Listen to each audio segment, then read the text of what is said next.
Қазақстанда медицина саласы күн сайын жанданып, қарқынды дамып келеді, білесіздер. Әсіресе авиациялық медицинаның жөні бір бөлек. Мұндай тегін әрі шұғыл көмек кейбір көршілес елдерде де жоқ. Авиамедицина қызметінде республиканың барлық аймағында шатын 37 әуе транспорты бар, оның 24-і ұшақ, 13-і тікұшақ. Енді орталықтың қызметі қандай, әуе дәрігерлері қалай жұмыс жасайды екен? Маған өте қызық, сізге де қызық болады деп ойлаймын. Бірге көрейік бейнесюжетті. Ұлттық шұғыл медицинаны үйлестіру орталығының бас кеңсесі Елордада орналасқан. Алматы бөлімшесі еліміздің оңтүстік, орталық және батыс өңірлерін қамтиды. 38 маманнан тұратын ұжым күн демей, түн демей көмекке мұқтаж жандарға құстай ұшуға әзір. 2002 жылы созылмалы пневмония ағымы ауыр. Қазақстан аумағы өте кен. Мысалға алатын болсақ, бір ауылды аймақтарда көлік апаты болған жағдайда, немесе басқа да көптеген зардап болған жерде, ол жерде білесіздер, мамандар болмауы мүмкін, немесе медицина құралы жабдықтар болмауы мүмкін. Сол өңірлерден бізге заявка түседі. Егер науқастың жағдайы көтере алатын болса, біз өзіміздің жоғарғы санатты дәрігерлерімізді жібереміз сол жаққа.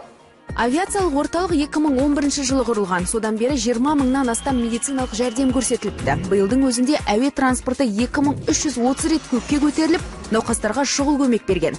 Тек Алматы бөлімшесі тәулігіне кем дегенде 2 шақыртуға аттанады екен. Әсіресе онкологиялық патологиясы бар, туа пайда болған сырқатпен ауыратын сәбилер мен жүкті әйелдер, көлік апатынан зардап шеккен жандар шұғыл көмекке мұқтаж. Орталық мамандары ауыр халдегі науқастарды тасымалдап қана қоймайды. Олар хабарласушыларға кеңес беру, донорлық ағзалар мен биоматериалдарды тасымалдау міндетін орындайды. Ал әуе дәрігерлеріне талап қатаң, авиациялық медицинаға көп жылдық тәжірибелі мамандар ғана іріктеліп, жыл сайын шетелде біліктілігін арттырады.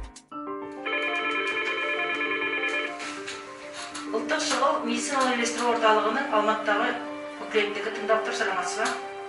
Авиациялық медицина мамандарына түскен кезекті қоңырау. Бұл жолы Шымкент қаласының балалар ауруханасындағы науқасты шұғыл түрде жеткізу туралы тапсырма түсті. Отқыр бригада, тапсырыс келіп түсті, келіңіздер. Мінекей қажетті барлық техникалық жабдықтар осы бөлмеде сақталады. Әуеге ұшарда негізгі құрылғылар қайсысын алып жүрсіздер? Ең негізгі медициналық құралдардың бірі осы корпулис деп аталады. Науқастарды әуе кемесінде монитор жасап келеміз. Оның давлениесін, пульсын, жағдайын барын. Мына жерде өкпенің жасанды аппараты деген болады. Егер науқастар өздігінен демала алмаған кезде біз осы аппаратты қосамыз. Медициналық бекісте бізге керек жарақ барлық дәрі-дәрмендер осы бекісте сақталады. Барлық группасымен. Ал енді доктор Дәулетбаевич, бізде полет ұшып шығайық. Бізге жедел әуежайға кету керек. Кеттік. Сонымен әуежайға 30 минутта жету жоспарланған. Тек кептеліс кедергі болмаса болды. Бортқа көтерілетін бригада құрамында дәрігер мен фельдшер бар.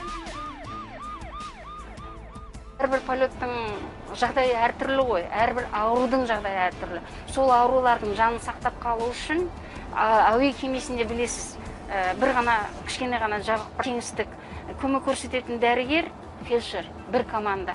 Біз бірімізді түсініп, қас-қабағымызбен түсіне білуіміз керек. Жердің бетіндегі баланың аурудың жағдайы қазір тасымалдауға болады деп тұрсақ та, әуеге көтерілген кезде олардың жағдайлары күрт өзгеріп кетуі мүмкін, төмендеп кетеді. Қорқыныш сезімі тудырмайды емес, тудырады. Біз маман болған менде адамымыз ғой.